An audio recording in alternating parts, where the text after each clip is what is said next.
Aprendizado supervisionado, uma análise profunda. O aprendizado supervisionado é um dos principais paradigmas dentro do machine learning e ele se caracteriza pelo uso de dados rotulados para ensinar um modelo a realizar previsões. Nesse tipo de aprendizado, o algoritmo recebe um conjunto de exemplos contendo entradas, que são as features, e as suas saídas corretas, que são os rótulos, ajustando-se de forma a minimizar os erros na previsão e nas novas instâncias.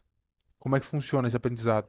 O processo ele pode ser dividido em três etapas. A primeira é a fase do treinamento, onde o modelo recebe um conjunto de dados rotulado que contém pares x e y, onde x são os atributos que descrevem o exemplo e y é a saída esperada para aquele exemplo. O algoritmo ajusta seus parâmetros internos para minimizar a diferença entre a saída prevista e a saída real. O ajuste é feito utilizando algumas funções, como função de perda e de otimização, e o gradiente descendente. A segunda parte é a fase da validação e teste. Depois de treinado, o modelo é avaliado em um conjunto de dados não vistos para medir sua capacidade de generalização. E desse processo pode ser identificado, por exemplo, o overfitting, sobreajuste, que é quando o modelo memoriza os dados de treino e tem baixo desempenho em novos dados, ou seja, ele se acostumou tanto com os dados de treinamento que quando você mostra um dado novo ele não consegue prever. Técnicas como validação cruzada e regularização, elas podem ser utilizadas para evitar esse tipo de problema. Bem, a terceira fase é a fase de predição. Depois de treinado e validado, o modelo é utilizado para prever novos dados, inferindo a saída y para uma entrada desconhecida x. Alguns tipos de aprendizado supervisionado podem ser o de classificação. Nesse caso, o modelo ele aprende a mapear entradas por categorias discretas, que são rótulos fixos, com o objetivo de identificar qual classe um determinado dado pertence. Um exemplo é quando você vai categorizar um e-mail como spam ou não spam, baseado no e-mail. Então, você está criando classes.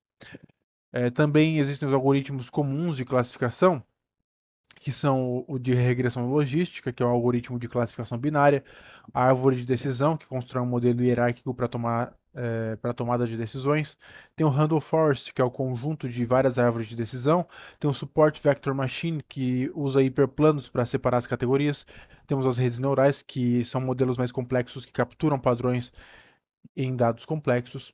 E um exemplo prático de uso é imaginar um banco que precisa prever se um cliente vai ou não pagar um empréstimo, e aí seria as classes sim ou não, e o modelo ele consegue aprender isso olhando dados como renda anual, histórico de crédito, idade, número de dependentes.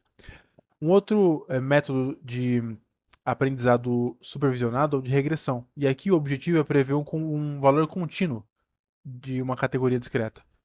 Ele estima valores numéricos com base nos dados que são identificados durante o treino. Um exemplo disso é prever o preço de uma casa com base no tamanho, localização e número de quartos.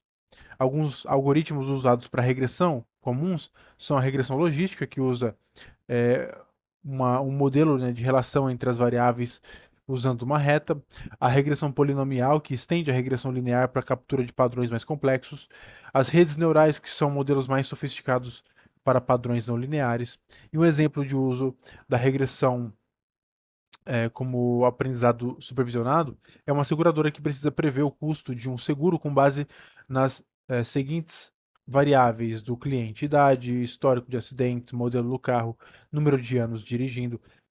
Os, ainda assim, os modelos de aprendizado supervisionado têm desafios, como por exemplo, overfitting e underfitting. O overfitting ocorre quando o modelo acaba aprendendo demais sobre os dados durante o treino e acaba perdendo a capacidade de generalizar quando ele recebe dados novos. Ele não consegue prever informações quando vem dados novos para a lista.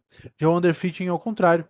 É um modelo que é tão simples que ele não captura a complexidade dos dados, mas o efeito é o mesmo. Ele não consegue prever a qual classe aqueles dados pertencem.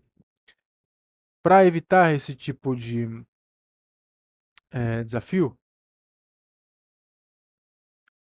existem algumas técnicas, mas antes a gente pode tratar também de outro desafio que é a escolha de features, né?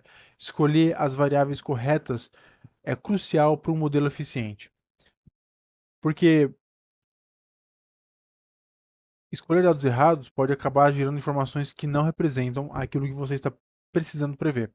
Algumas técnicas como análise de componentes principais, que é o PCA, elas podem ajudar a reduzir a dimensionalidade dos dados.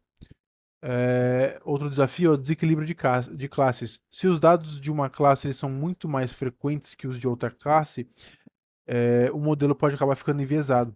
E para tirar esse viés, alguns métodos como oversampling ou undersampling podem acabar ajudando. Conclusão. O aprendizado supervisionado é uma abordagem poderosa do machine learning que permite a criação de um modelo que realiza previsões precisas a partir de dados rotulados. É amplamente utilizado em diversas áreas, como diagnóstico médico, detecção de fraudes, processamento de linguagem natural, sistemas de recomendação. Porém, para obter um resultado melhor, é essencial preparar bem os dados, evitando assim o overfitting e escolher o modelo adequado para o problema.